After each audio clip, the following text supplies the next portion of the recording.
Hi, here's another segment with Sam Pilafian and J.D. Shaw on the Holst E-flat Suite third movement, starting at the key change at letter A. Letter A in the third movement of the Holst is one of the great Holst melodies. And when you play tuba, that can be lost on you. And when you play other instruments, sometimes you sit there and just look at, there's an assortment of notes here.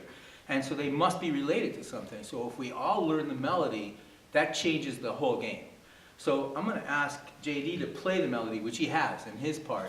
Only we're going to have everybody that doesn't have the melody in their part sing the melody with the melody players. And you know what happens when we ask for that as band leaders, and that is that everybody starts mumbling. So my junior high school band director had a great idea. He made everybody stand up and hold their arms out like this. And when he did, you can't mumble when you're like this. So we're going to do that. You play, I'll jump in as soon as I hear the music.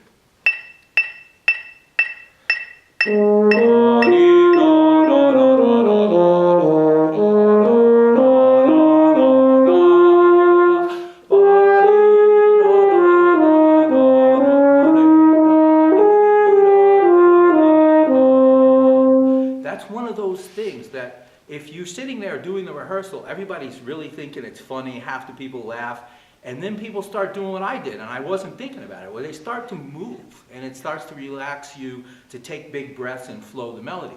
That's not what my part looks like. But if I don't know that melody, I'm not going to be a good bass player. I have to relate my bass notes to the melody itself. So one of the great ways to learn it is what we just did. Let's everybody sing it. And then the next part of it is, for everybody, we're a wind band. So let's have you play the melody, and we'll continue to stand up because it's easier to breathe that way. And we're going to do wind while you do the melody. Watch my hand. I want to make the music on my hand.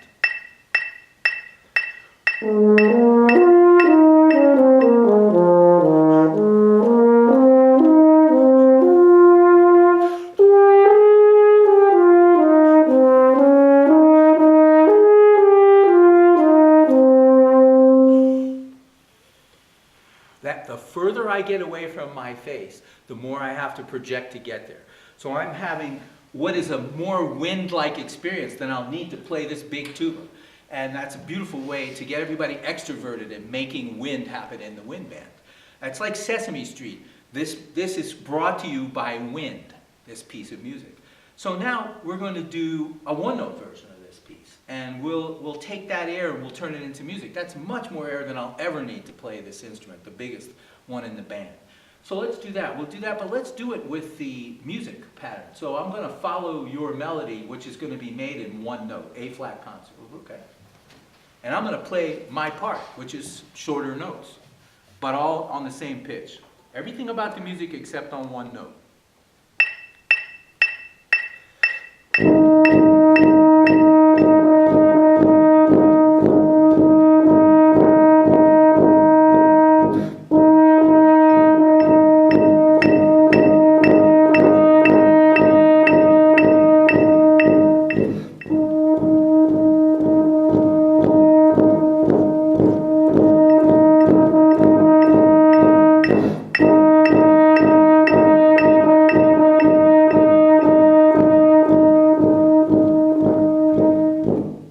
That's a very interesting multitask for the bottom players and the accompanying instruments in the band.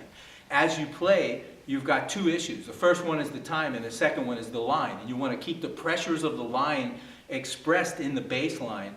And if you start to really get into it, the time starts to float. And I found myself back in high school trying to keep both things going. It's like, the plate spinner in the circus, You have to be able to do that. And keeping an ear on the melody is a beautiful way to stay musically involved.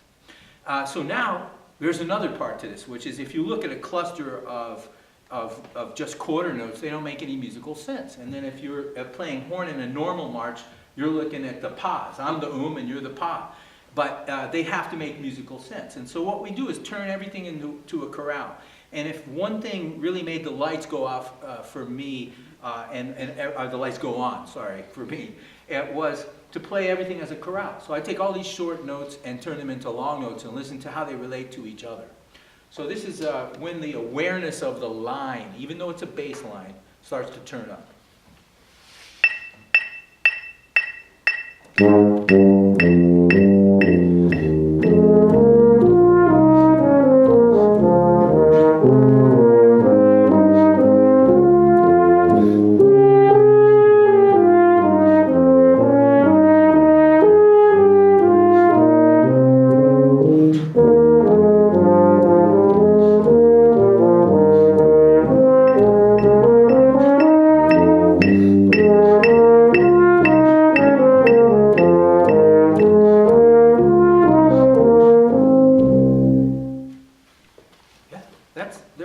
Something about playing those long notes and examining the body of each note. Like, is it a beautiful sound? Because sometimes you don't have time when you're a young tuba player to think about the tone of a note because you're worried about the time and the response.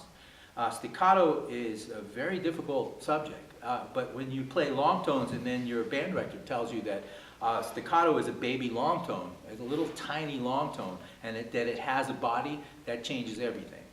So those chorales are very important in shaping bass lines. Now let's play normal, and we'll perform the piece, and I'm going to be highly aware of the tempo, but also of the melodic pressure while playing this bass line.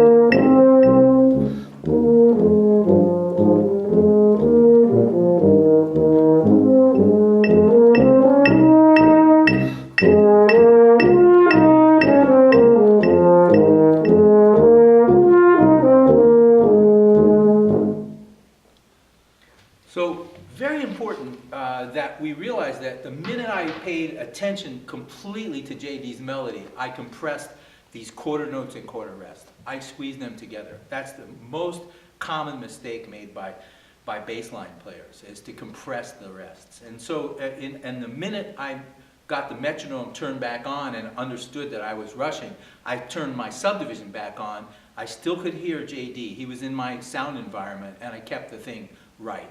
That's why we do these rehearsal techniques, because there's a great deal of learning that we don't even realize as we do activities. There's a lot of decisions being made in the band that are in the right direction for great ensemble.